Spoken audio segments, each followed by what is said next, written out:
White Walker-perpetuated offenses are considered especially heinous. In Westeros, 4 dedicated friends investigate and discuss these vicious episodes as members of an elite squad known as A Podcast Has No Name. Welcome to A Podcast Has No Name. This is DJ Ambush, 1/4 of the collective, and I am here with Megan. We will be reviewing a film that we both have been waiting a long time for. Am I accurate in saying that? Yeah, so okay. True. All right, so good. True. Good. So true. Godzilla vs. Kong. Man. The beloved Gojira. Yes. If we just forget the bad, I don't even remember what early 2000, Godzilla 2000. I was actually thinking exactly that movie. Like, was it Matt Broderick in that one? Yes, thank you. We could just breeze past that. Always good. Okay. There was only one good thing that came out of that movie. Which was? A song on the soundtrack produced by Timbaland. It was a Genuine song. I think it was like What Could Be Different. But Timbaland sampled the Godzilla scream and put that in the beat. Oh. Amazing. That's the only good thing that came out of that. That film was terrible. For sure. It came out in a great time for music, so yeah. Right. Perfect. That's great. Yes. So we're completely wiping that from our stars. memories. It's fine. It's done. I am always excited about Godzilla movies.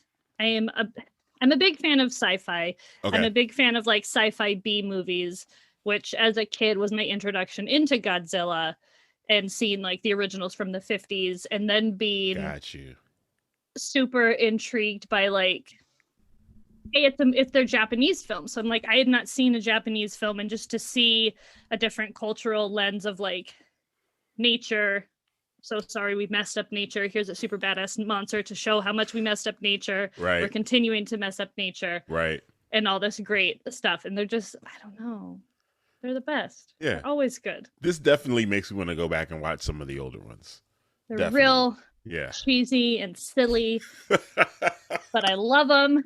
I saw somewhere on social media, maybe it was like Twitter or something, there was a post of the 3 original actors that wore the Godzilla suit from the 50s, I think, into the 70s, and they all did their own little Godzilla. I don't know. It was very precious Godzilla moments.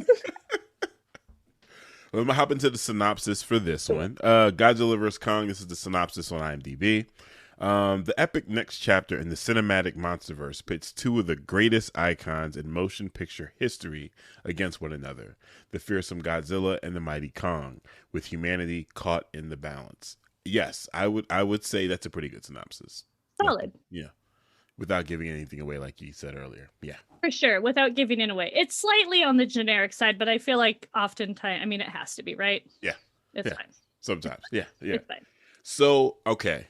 In anticipation of this, like you already said, you are a kaiju fan. You are, you've been in this. You're a sci-fi fan, so you've already seen the preceding films. You've seen both of the Godzillas and the Kong Skull Island. And I did rewatch them all this last. I haven't. So I admittedly, I have movie narcolepsy.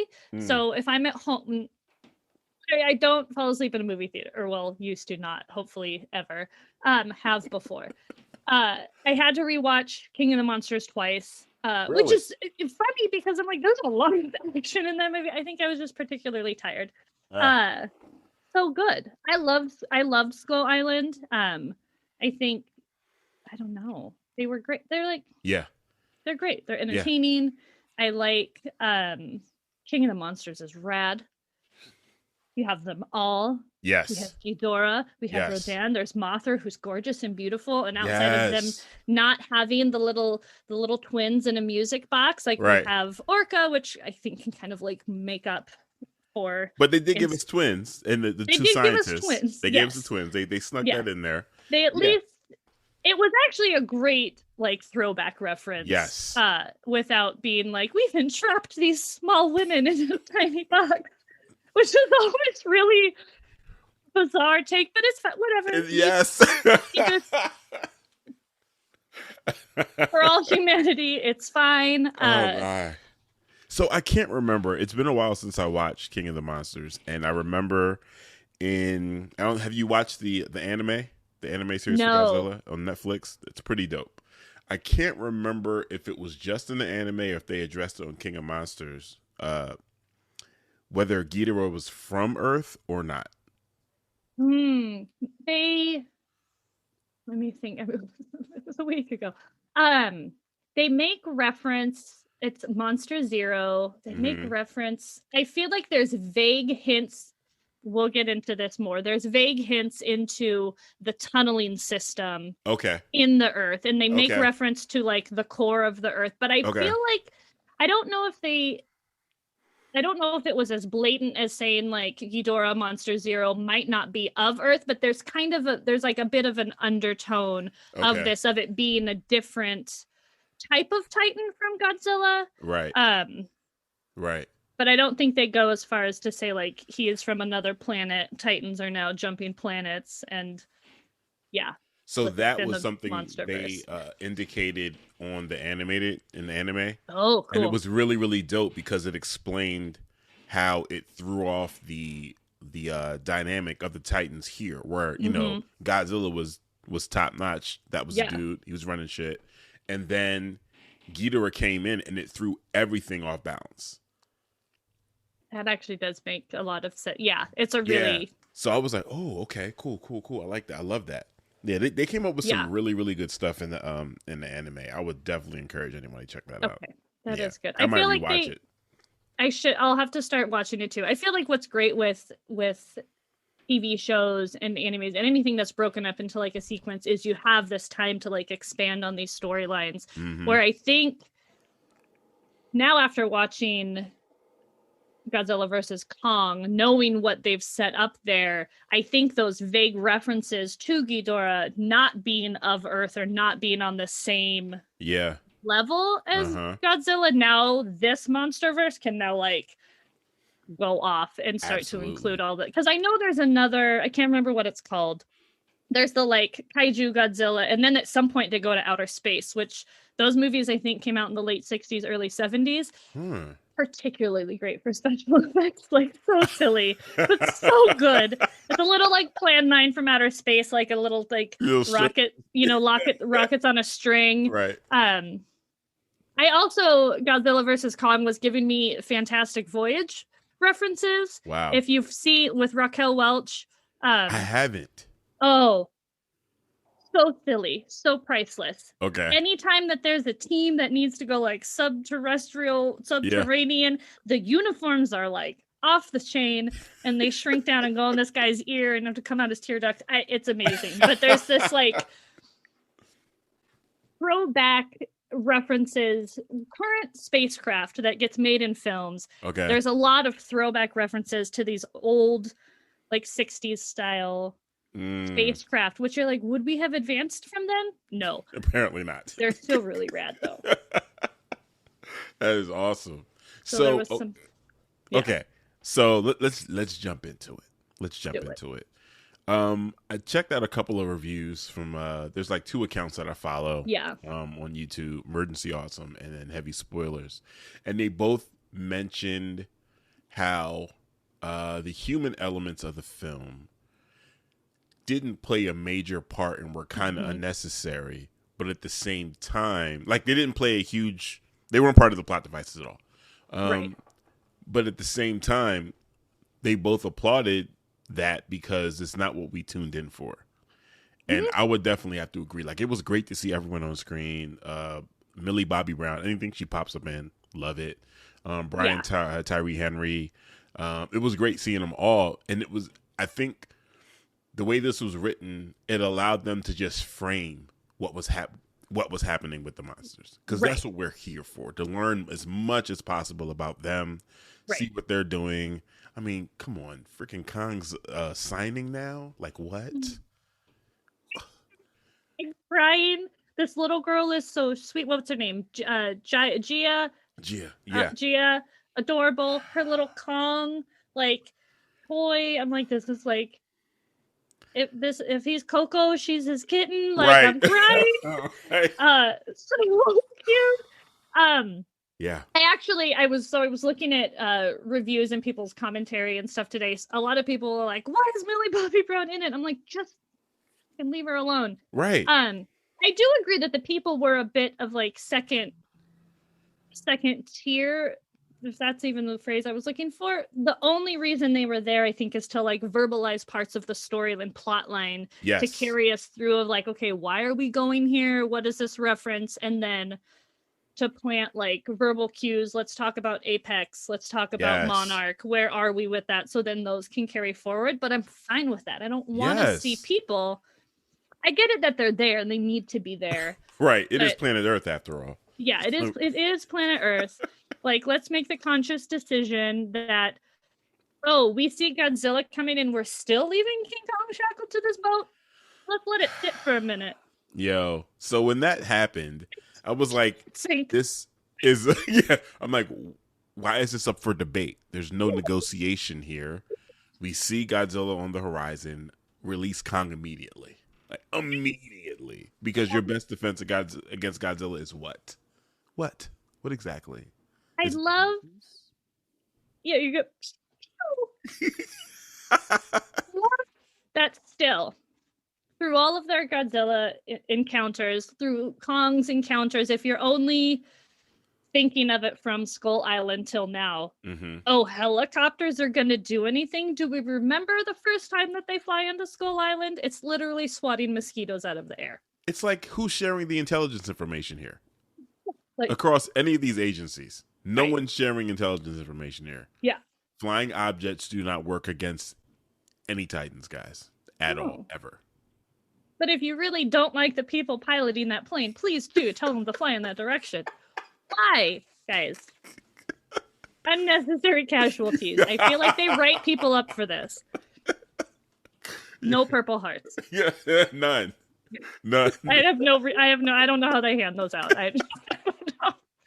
Oh my God. So let me ask you this. It's always a delight for me to see the character Kyle Chandler. He plays Mark Russell, Millie Bobby Brown's father. Yes. It's a treat for me to see him in this because he was in Peter Jackson's Kong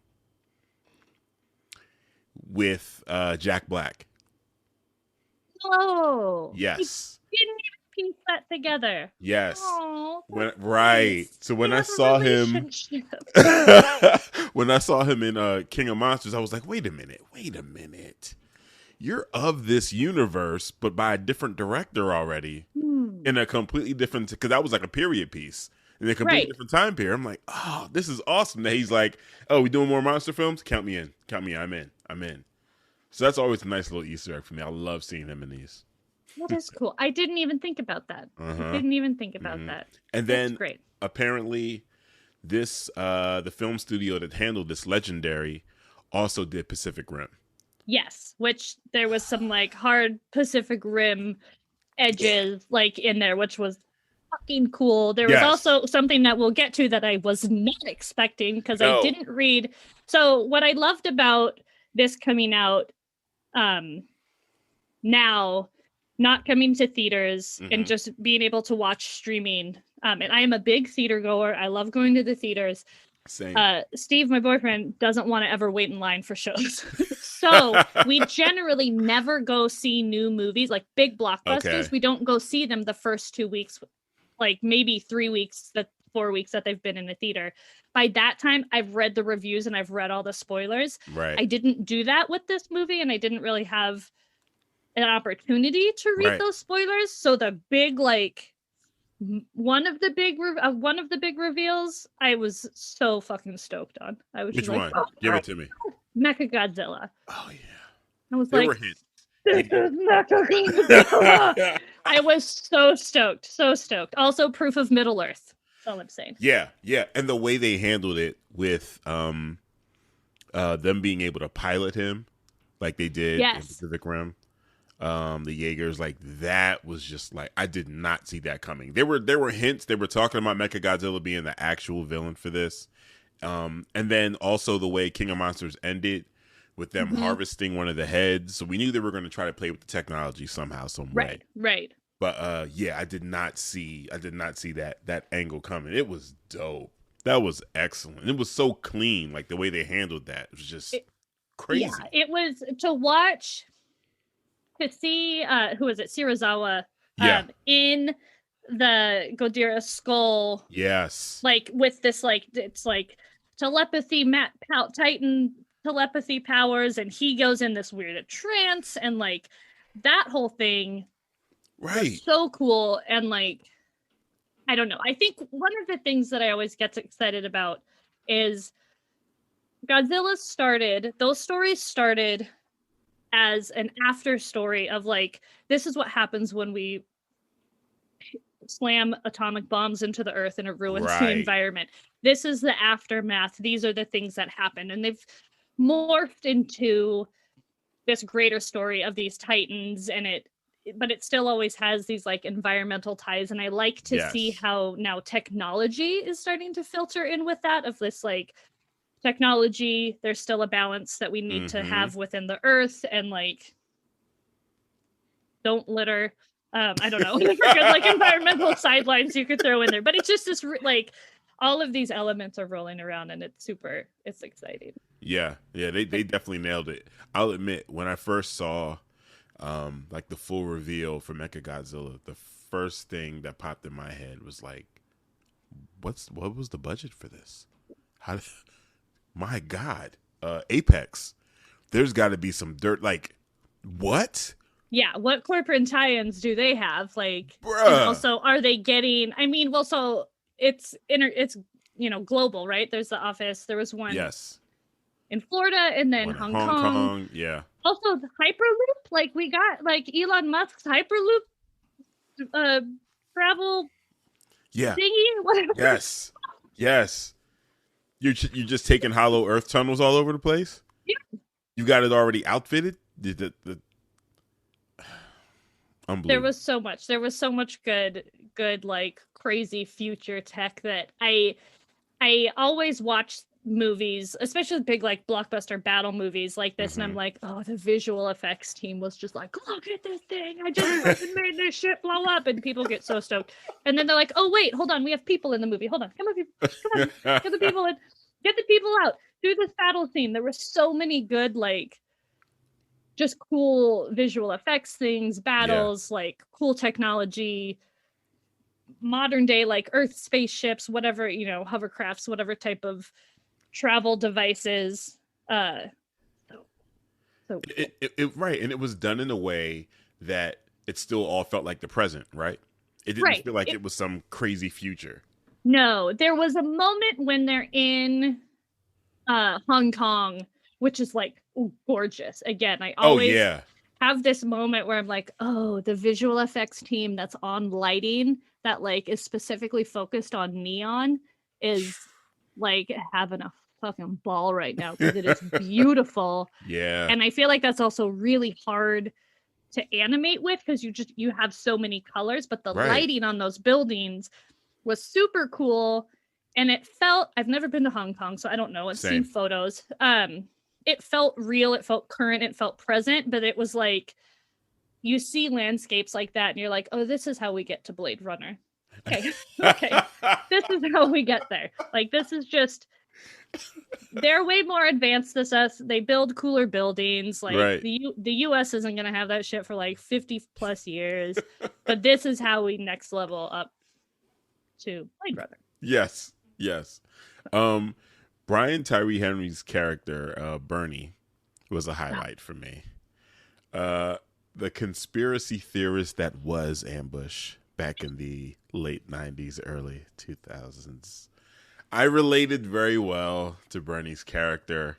It was hilarious. He was great. The dynamic of that entire trio was just, I couldn't wait to see them on screen again. They were sweet. That was a really, he was great. And for someone that like, I love true crime. Yeah. I'll listen to some like political stuff. I love like true crime conspiracy theories, and like, I totally get in. I would listen to that podcast. Guarantee I would be listening to his podcast. He was great. And I actually think for all of the the Apex team, the Monarch team, all of these different groups of individuals that we, interact with and get introduced with. That core trio and his conspiracy theories of the podcast, like, led everything through the whole story. And then Absolutely. like just watching all of the things that he had been suspect of become real was like, yes. Yeah, that was great. And it wasn't too bleach. Oh my god, yeah, we're looking for someone that's getting a lot of bleach. And then calling the kid tap water was precious. But for also not overdoing it. And I think sometimes movies will take this kind of stereotypical, like, oh, podcast conspiracy theory nut, and like make it too slapstick. Yeah. And it was just the perfect amount of like comedy and like funny moments, but still serious and actually driving a big part of the storyline, which was super fun to watch. Agreed. Were there any other characters that jumped out to you that like just, you were excited to see every time they popped up? Of course, other than the monsters. No. And I think everyone that was in it did a great job. Gia, the little girl, just that relationship with her and Kong was so precious, and I think was a really good move to tie these monsters, because I think Millie Bobby Brown's character at one point is like, no, Godzilla's here to protect us, and they're like, not right now. Right. It's this good moment to remind viewers and the audience that like these titans are here, these monsters are here, but they're capable of having some sort of understanding. Right. And Kong probably, I mean, I don't know if Godzillas can learn how to sign. They probably can. But it's just this like extra level of intelligence. And then I think is like a level of respect given. And so it changes how you're like, oh, now we can't just like talk shit in front of this guy. He knows what we're going to say. Right. It's just that extra level of humanity given to these characters that makes you, and then you want to root for them anymore. Last week I was talking with my guys at work, and they're like, well, who do you want to win? I'm like, I don't want either. I don't want either of them. No, I don't want them to be friends. Winner? Like, shake hands and like someone has to win, so it's gonna be Godzilla. But I think the human characters in this movie really were second seat, and I don't know. I was a little weirded that like Alexander Skarsgård was in there.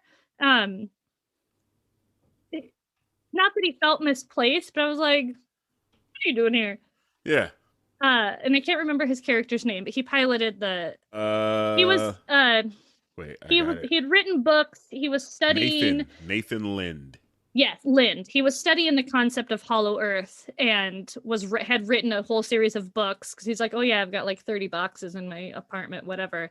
Cool character, but I'm like, I don't know, the whole like Skarsgård family is like super huge, and I'm like, what the hell are you doing here? He's fine. He not a bad thing, but right. He was also just in The Stand, the new TV series, The Stand. I haven't started that. How was it? Did you watch the original? I do remember the original. I mean, real cheesy. So, but like good. There's a lot of really terrible mullets. Alexander Skarsgård is in the new one, and he is Randall Flagg, which is like the main protagonist for The Stand. And I've seen him do better work. Steve thought he was too pretty to play Randall Flagg because he's written as a horrible character. So he popped up in Kong and Godzilla, and I was like, Randall Flagg, and he was like, I don't know. It felt sort of out of place, but again, not terrible. Feel you. Okay, so now you got me tempted to watch The Stand now. I might have to check that out. Good. I agree with you as far as the human tie-in with Gia, and then also with Millie Bobby Brown with Godzilla in the previous film. I think it is important to show that. They played on it a little bit in the trailers, but didn't give us so much that once we got it in the film, it was like over the top. I felt like we teased the relationship, and then they gave us just enough in the film for us to understand how deep their relationship is. Right. I'm glad they didn't give away the sign language in the trailer either. Yes. if you're listening to this and you haven't watched the film, joke's on you. We're talking all hashtag spoiler alerts. Yeah. I don't know what you're doing to yourself. But yeah. Let's be honest. Like, we're sitting here watching Godzilla. Excuse me. We're watching him be a super sleuth. Right. Watching Godzilla be a super sleuth, right? He knows what's happening because he is going around the world targeting Apex headquarters. Right. Because he knows and is sensing that they're building this shit. Right. Monarch doesn't know. None of these governments understand what's happening. No. They're just watching Godzilla wild out. But like Millie said, he's not like just destroying cities. He's going for a specific... For me, I feel like that shouldn't have been a hard sell for her to convince her father. With him having so much, background information. Right. This isn't new for him. Yeah. You're like, okay, so they built Orca. Right. Right, which was that device that could use the alpha waves and stuff and speak to them. Right. Or not necessarily speak to them, but control them. Yeah. Yeah. Light control them in a way, or at least like signal them to chill the fuck out, or get all amped up. So like they understand that they have this heightened sense for vibrations, high-pitched frequencies. Yeah. Even the scene when they're in the ocean and they're like, stop, we need to stop the boats, stop the propellers, stop everything. Like, so that was genius. Which was so great. And again, one of those things like, duh, he knows this. So knowing that these titans, these creatures specifically, I don't know if they realize that other ones had it or not, but Godzilla can like sense this change in frequency and vibrations and things like that. When he's starting to attack specific spots, just look up where he's hitting. Obviously, some of these apex spots shouldn't be difficult to figure out. Secondly, could you not look at was there seismic activity? I don't know, right? Could they not unfold one after another? Because he's not necessarily a careless monster and is just out to fuck some shit up. But he's got to be doing it for a purpose. I feel like, it's not a difficult onion to unfold. Right? Yeah. You're like, yeah. Like you said, was there particular seismic activity? Was there particular types of radiation? Like, what was happening at these centers? Were there certain chemicals what was setting him off? And it was just like, he's wilding. No, he's no better than that. Right. And it could have 2 steps, guys. Take 2 steps. Keep going. That's it. Keep going. Right there. Keep going. Just continue to look and you'll maybe find something. Oh no. They're like, right. So, okay. I really enjoyed the pace of the film. There weren't too many lulls in the action.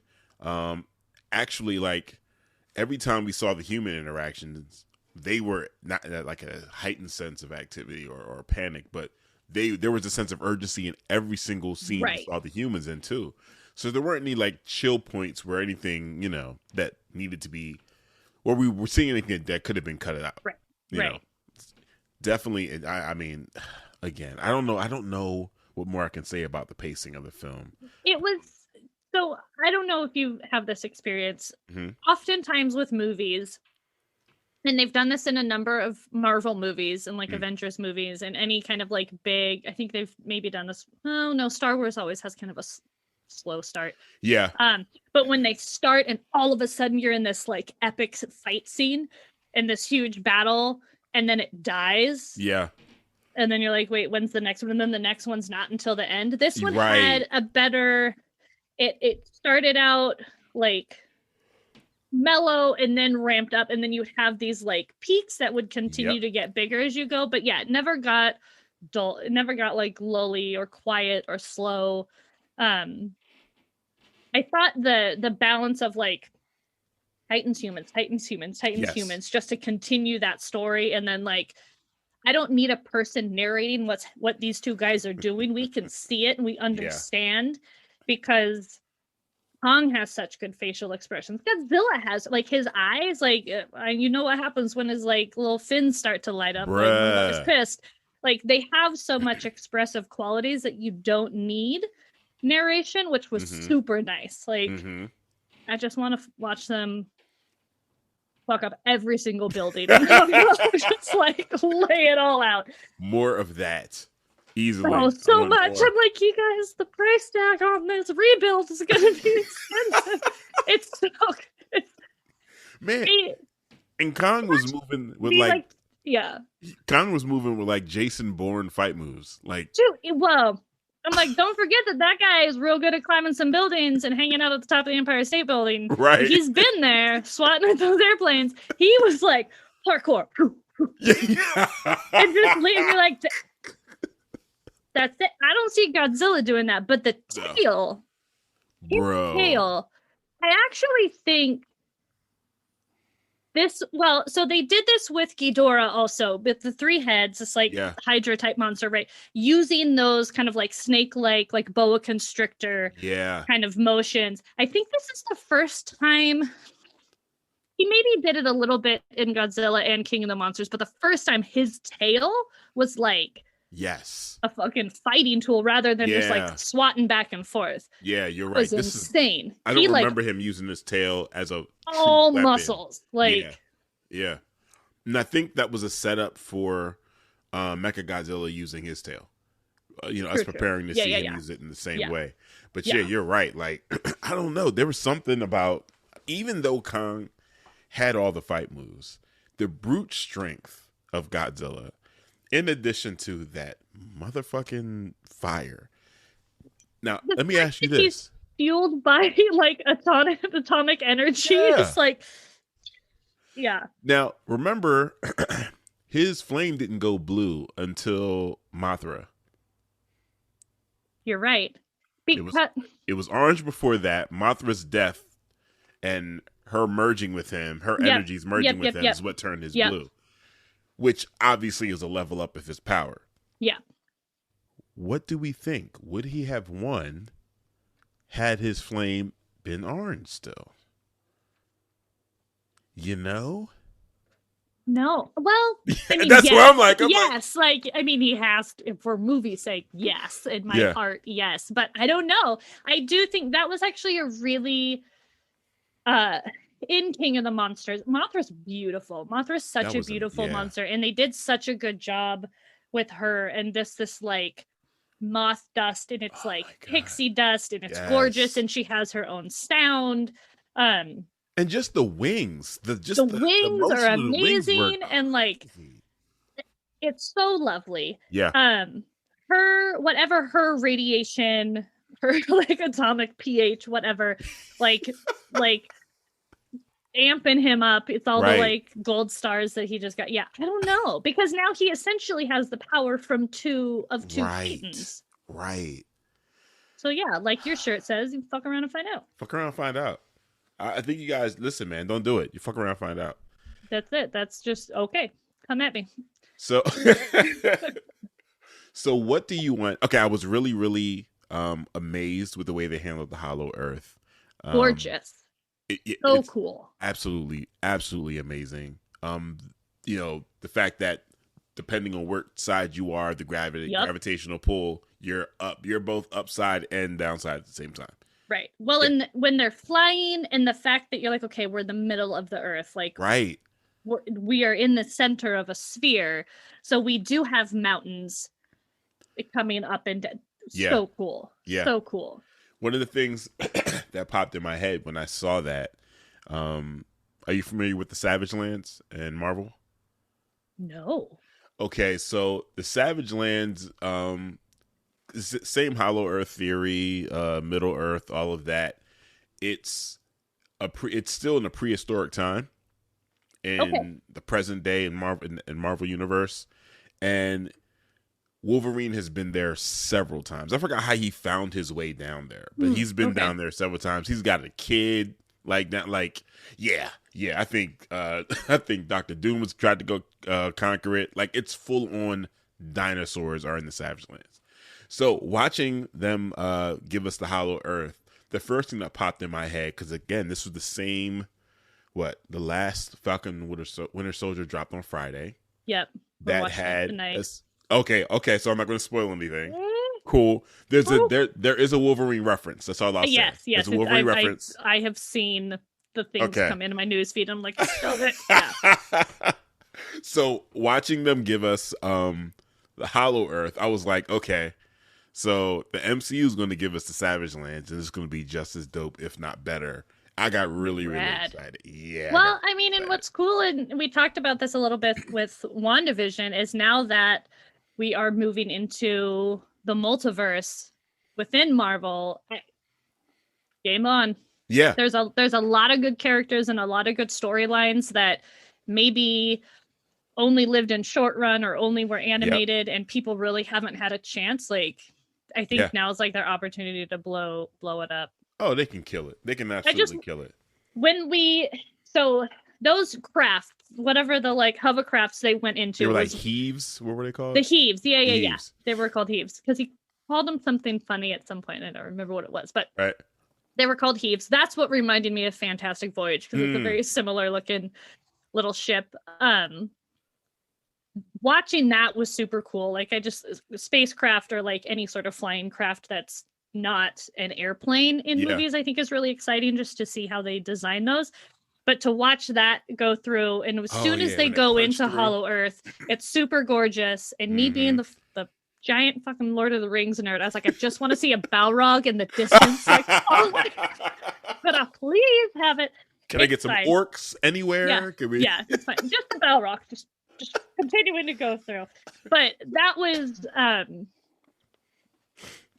I was super excited to see them go back there. Yeah, and now I'm excited for the next, because it's so cool. It's such a cool concept. But then I want to know, does Godzilla go down? Like, he does. He does. It seemed very like Kong-esque, although Battle Axe, which we need to talk about, is that one of Godzilla's fins? It is. Okay. So a couple of things. I'm glad you brought up Lord of the Rings real quick. So always watched Snyder Cut. Of course, it's 4 hours. Yes. And I'm like, this is the longest thing I've ever watched.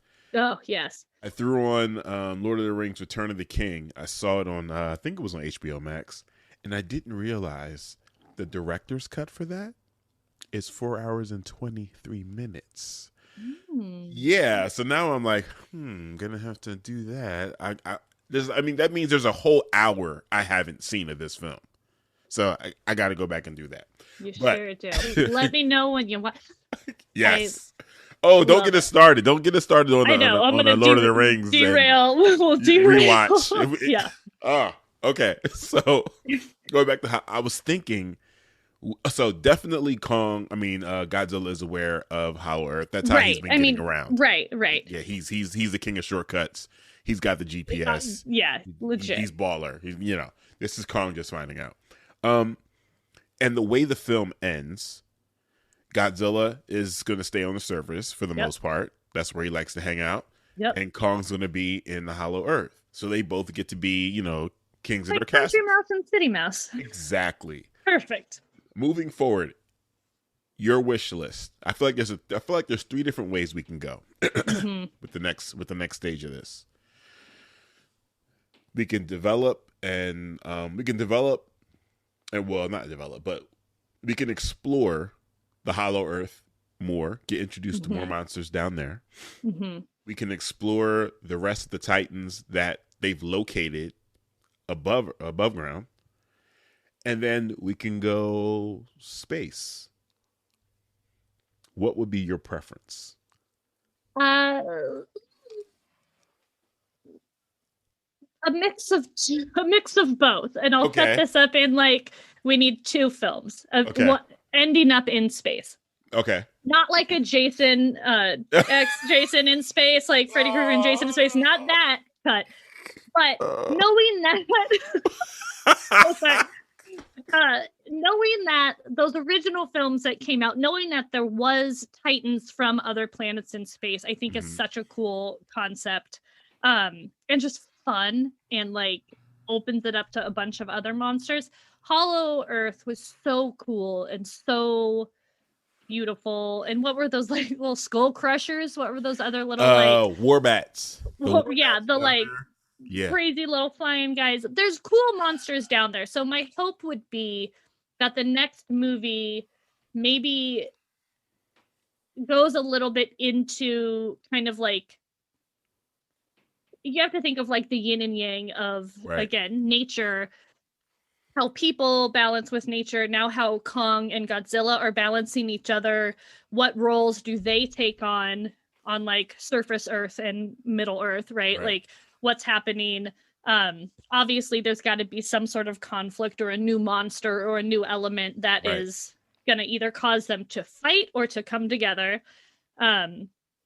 And then maybe that is then from outer space. So it's like, okay, you could two-part it, you know? Okay. Because I want to spend time down there, but I don't know what other Titans do we have left? King of the Monsters nailed out a bunch of them, and you're like, no. Yeah, they were all over the place. Be a baby moth. Maybe there's a larva somewhere. Can you find like a larva pod, and there's more baby mothers coming? Right.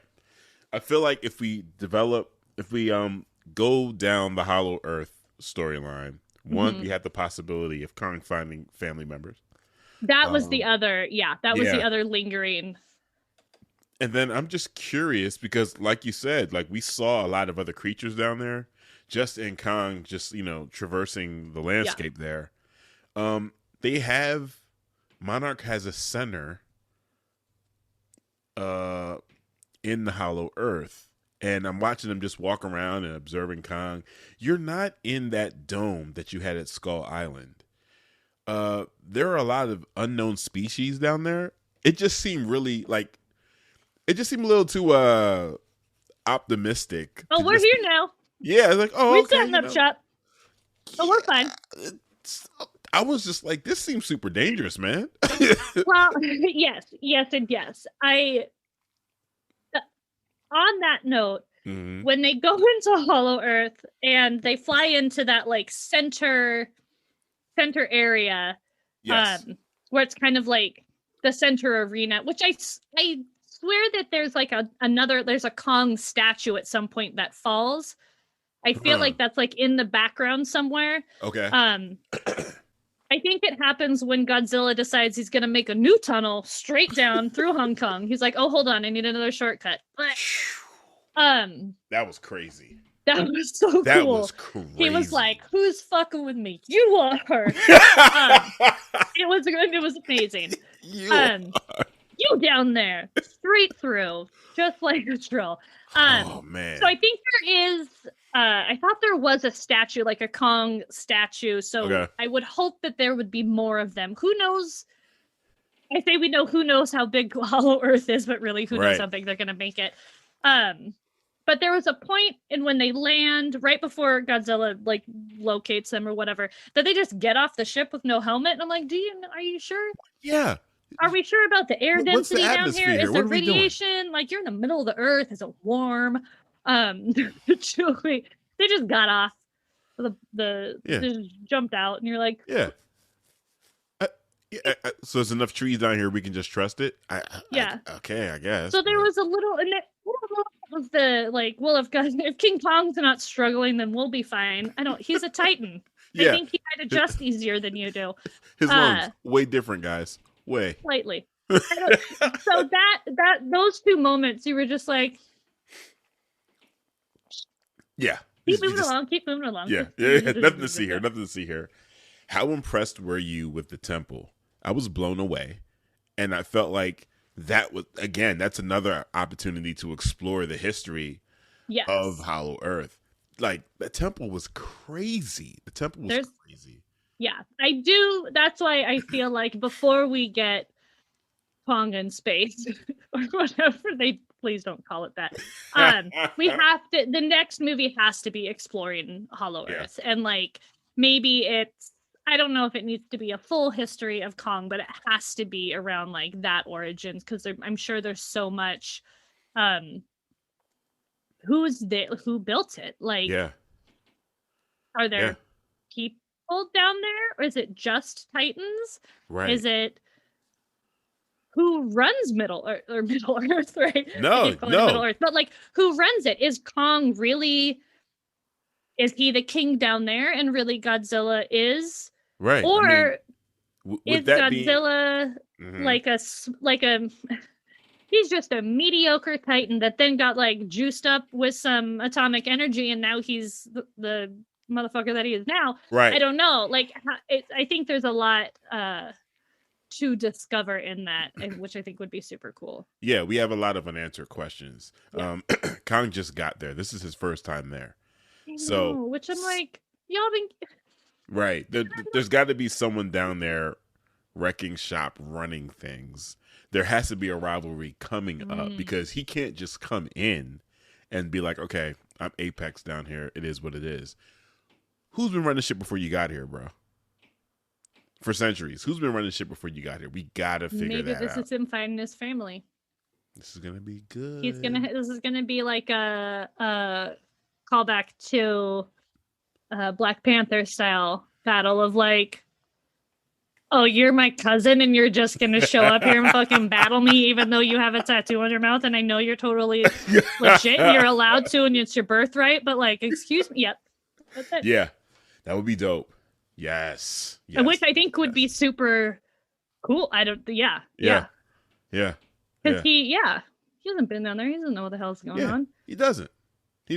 And there are but there are monsters down there that have been down there for generations, at least, their species. And he's like, we got to watch him learn shit. Yeah. Yeah. Well, and I don't know, it's like, does he start teaching sign language down there? I don't know. I mean, I think there's a lot that could happen in that, which would be rad to watch. I would not be mad if the next film, like you suggesting, is just Kong in the Hollow Earth. I don't need Godzilla in the next film. I don't. We had 2 Godzilla films, 1 Kong film, then they're filmed together. We can do some Kong films, and then, like you said, when it's time to go to space or whatever the threat on Earth, above, Hollow Earth, is an opportunity for them, or whoever Kong introduces us to in Hollow Earth, maybe they become a part of the solution moving forward. Like, I had a similar conversation on Twitter just about DC. We were talking about again, not giving anything away for Falcon and Winter Soldier, but me saying that I was looking forward to Wolverine. There's a cover done by Jim Lee that has Wolverine, Black Widow, and Captain America on the cover. Yep. And I tweeted it and was like, yo, whatever they can do to get me to this scene, I'm with it. Right. And Andre was like, so you think they'll bring Cap and Widow back? And I'm like, if they wait a couple phases and bring Cap back, it'll be the most epic thing that's ever happened in the MCU. It just, they can do that with, all the multiverse stuff. So I was saying the same thing about DC. Had they left Superman dead for a couple of films and then brought him back, it would be insane. So to be able to have like Godzilla off the map for a while and we're just dealing with Kong, introducing us to new characters and, building those relationships and learning and growing and all of that stuff. Right. And then say we get another threat, if they dial into the whole Ghidorah not being from this planet. Yep. So maybe another Titan, maybe someone from his species comes back down. Yeah, he's such a good monster. Oh my god, Ghidorah. You got 3 heads. What are you gonna like? Someone's gonna yell at you in your face, and he's gonna bite you in the back. Like, how do you fight that? I mean, and this really gives them an opportunity to give us a monster even more fearsome than Ghidorah. Could you imagine? What, you gonna have 5 heads? Like, what are you doing? What? I'm like, who's Ghidorah's mom or dad? Like, who's that person? Or brother? I don't know. Who's this person? Ghidorah's older brother. Your older brother's like, what's the motherfucker? Who was giving Ghidorah nookies? Who's his older brother, bro? That's at least 7 heads. That's at least 7 heads. Yeah, I think, though, that's one of those things that sometimes, like, and this happened a lot right when Lord of the Rings came out. I think by the time Return of the King rolled out, everyone was like, trilogy. All of our movies are trilogies. Yes. It happened with Star Wars being the first one, but those movies were so, until recently, so spaced out. Yeah. That I feel like I don't know if Marvel is leading this. I don't want to give them that much credit, but with those movies now becoming these kind of anthology movies where each film has a reference and tie into another movie that's adjacent to the storyline or a branch off of, I think they're realizing that when you have those breaks from characters, like Superman could have just stayed dead. Yeah. And it's not like, just let it be for a little while, let it be, and then bring him back. I guess what a reveal 2 movies from now, post Justice League. Right. To have this ability, I don't know, whatever it is, like magic, time travel, go back, whatever, to like bring him back would have been legit. Like, yeah, so cool. But they try to fast track a lot of stuff. And we know why. We know why DC was doing of course, that. I know. You know, they're keeping an eye on what the Joneses are doing. You don't need to. It's true. I am still waiting for the Rob Schneider cut, but that's a whole nother.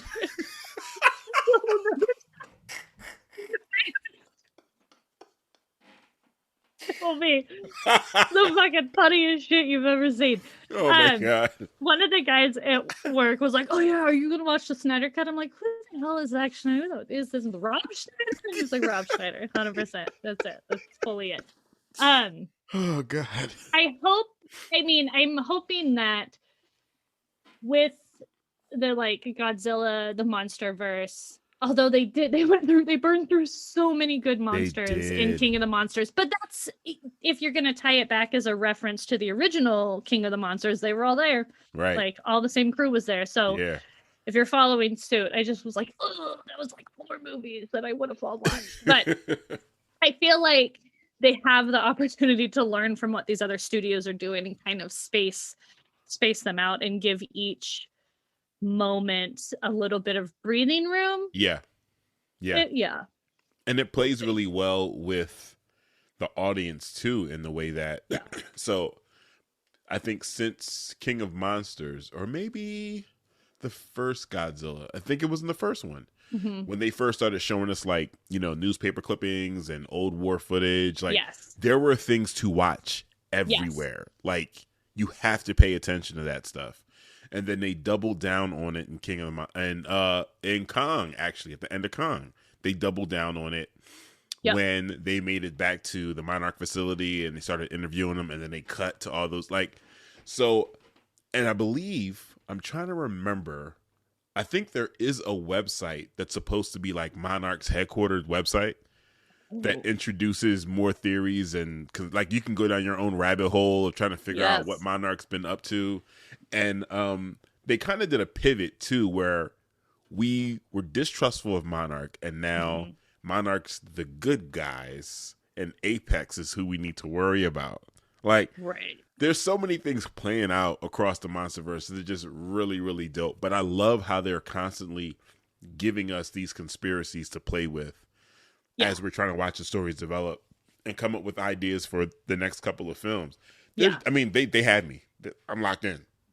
It's it. Well, and I appreciate when studios do give enough information, references, those like news clips, whatever it is, to allow your audience to get stoked about thinking about whatever you think is going to come next, because that's what gets people excited about the next one. Because now I want to see, like, who is Kong's cousin? I don't know. Like, I want to see what's going to happen next, right? But like, I don't necessarily need the front to back, like, bookend, full, complete story. We've plugged up any holes. Like, there's no room for imagination or your own concepts. Because, I mean, between Monarch and Apex, like, is this a, like, Hydra, Shield, right? Is there some sort of... were they tied together? Was there one person that left? Like, there was, at some point somewhere, they thought they were going to be friends together, right? Like,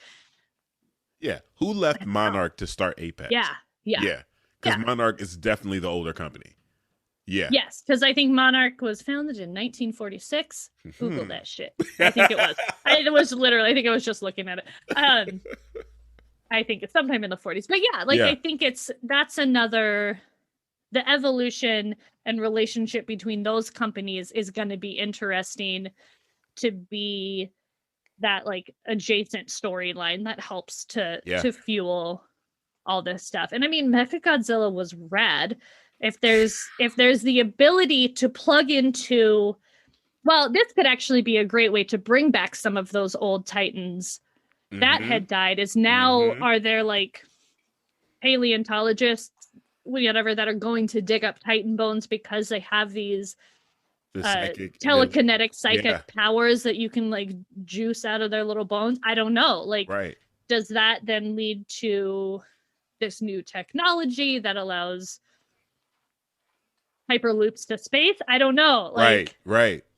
So let me ask you this: when wormholes would be rad. That's what we need in space. There's some like hyperloop wormholes. Yes. When the pilot got ejected, basically, from Mechagodzilla, what was operating Mechagodzilla at that point? Was that Ghidorah or was that the AI? I think. Because the first thing I initially was like, wait, so was this remnants of Ghidorah's psyche? Right. Then it makes complete sense. Yeah. For it to wild out the way it did. My thought was that the energy, that telekinetic, that like tap into his DNA, whatever, that energy that they were powering from his skull to Mechagodzilla was so powerful, and actually could be this like, you know, this unhinged new technology that's not of this earth that we don't understand how to control. I feel like it was that in an AI body that learned how to function, right? Yeah. So I think it was not necessarily even Stevens both happening. I felt it was more Ghidorah. He's just like too powerful. That's what I thought. That energy source was way too powerful. Yeah. And that actually is a great lead into wherever, finding out where he's from. Yes. And like, oh, there's always some greedy motherfucker trying to harness that power, and I want to be my own Godzilla. So yeah. But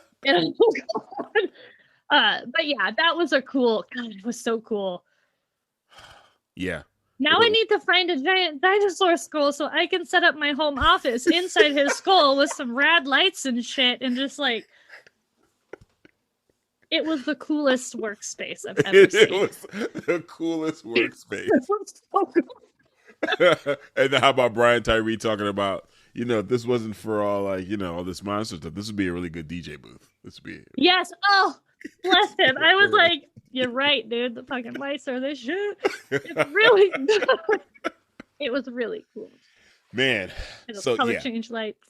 I think that just them introducing that concept of the latent psychic abilities being, you know, a part of their DNA. So we know two of the skulls. They had the one that he was using to pilot, and the other one apparently was inside Mechagodzilla.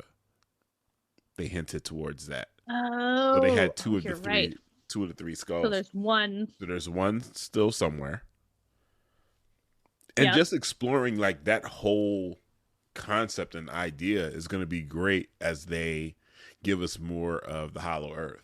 Just just giving us background on that energy and just all of that. I could watch a couple films just giving us some explainers and just going further down that rabbit hole. Well, and I wonder too now that they know that the bones hold so much energy, is now the next movie or something somewhere down the line, them Monarch versus whomever, if it's still Apex or another evil company, like the fight to try to find those bones and return them to Hollow Earth, because Hollow Earth would be the only spot where they would take care of or could protect that energy. Good point. I don't know. Or it's like, what happens when you return those down there? There is, so you just introduced the angle of because there is the opportunity here to give us more evil humans at work. Yes. Especially now that Monarch has set up shop down there. We know how corporate espionage works. There's always a couple people in every company that work for the competition. Yep. So that's going to be very interesting. I think there's going to be the search for the third Ghidorah skull. Right. And then, I mean, where's Rodan? Where's Mothra? What happened to it? Did she explode? Yeah, no? Mothra completely disintegrated. She disintegrated. Yeah. But what's left? Like, what remnants from anything are left? And we watched this play out. Those? We watched this play out in Pacific Rim with the harvesting, the second Pacific Rim. Like, there was a whole black market for that. Yeah. So yeah. Even getting we saw how powerful that axe was, which was rad. Like, because we know Kong he's not fueled with atomic energy, but now he has this weapon. But what it was really cool, so that was just rad. Yes. I love a good like auxiliary weapon. A good battle axe is great.